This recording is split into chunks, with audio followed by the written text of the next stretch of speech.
Hello दोस्तों, कैसे हैं आप सब। तो दोस्तों हम इस वीडियो में 85 का अभाज्य गुणनखंड निकालेंगे और देखेंगे कि 85 का अभाज्य गुणनखंड यानी कि प्राइम फैक्टर क्या होता है।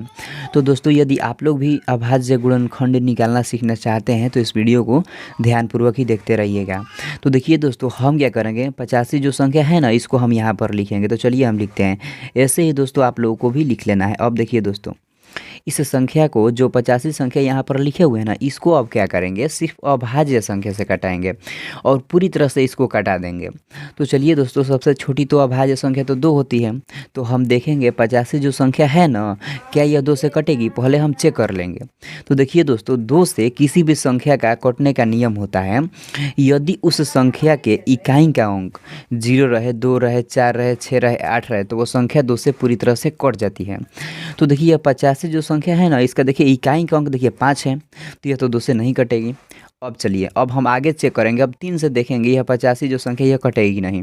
अब देखिए 3 से कटने का नियम होता है किसी भी संख्या का, यदि उस संख्या के अंकों का योग यदि 3 से कट जाता है तो वो संख्या भी 3 से पूरी तरह से कट जाती है। तो देखिए 85 जो संख्या है ना, इसमें 2 अंक है, पहला अंक है 8 और दूसरा अंक है 5। तो इन दोनों को जोड़ेंगे और देखेंगे 3 से कटता है कि नहीं। तो देखिए 8 में जब 5 को जोड़ेंगे दोस्त तो कितना होगा, 13 होगा।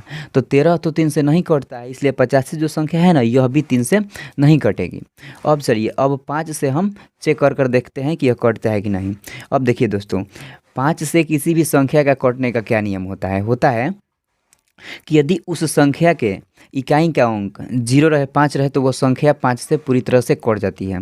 तो देखिए 85 यह संख्या है ना, देखिए इसका इकाई का अंक 5 है, तो यह तो पूरी तरह से 5 से कट जाएगी।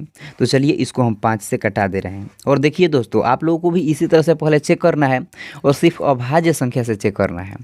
अब चलिए दोस्तों, यहाँ पर कटाना भी हमारे साथ आप लोग सीख लीजिएगा। देखिए दोस्तों, यहाँ पर तो पहले 8 है, तो दोस्तों 5 के पहाड़ा में 8 तो आता ही नहीं है, 5 आता है। तो दोस्तों क्या करेंगे, इस 8 में से इस 5 के पास 3 भेज देंगे। अब देखिए, तो यह कितना हो गया, 8 तो था पहले, लेकिन इस 8 में ले 3 भेज दिए इस 5 के पास।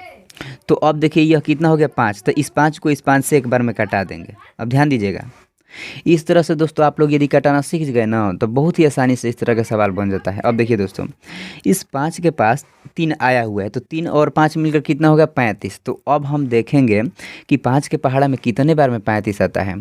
तो 5 7 35 होता है, यानी दोस्तों आप लोग 5 का पहाड़ा 7 बार पढ़ेंगे ना, तो 35 आता है। इसलिए इस 35 को इस 5 से 7 बार में कटा देंगे। अब देखिए दोस्तों, यहाँ पर तो 17 आ गया। तो जैसा कि दोस्तों आप लोग जानते होंगे, 17 जो संख्या है वह सिर्फ 17 से ही कटेगी।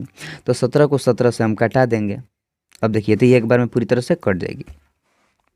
अब ध्यान दीजिएगा दोस्तों, यहाँ पर हम लिखेंगे, जैसा कि आप लोगों को भी लिखना है, हम लिखेंगे यहाँ पर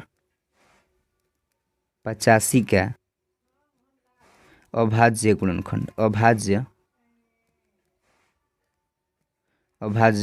गुणनखंड। ऐसे ही दोस्तों आप लोगों को भी लिखना है।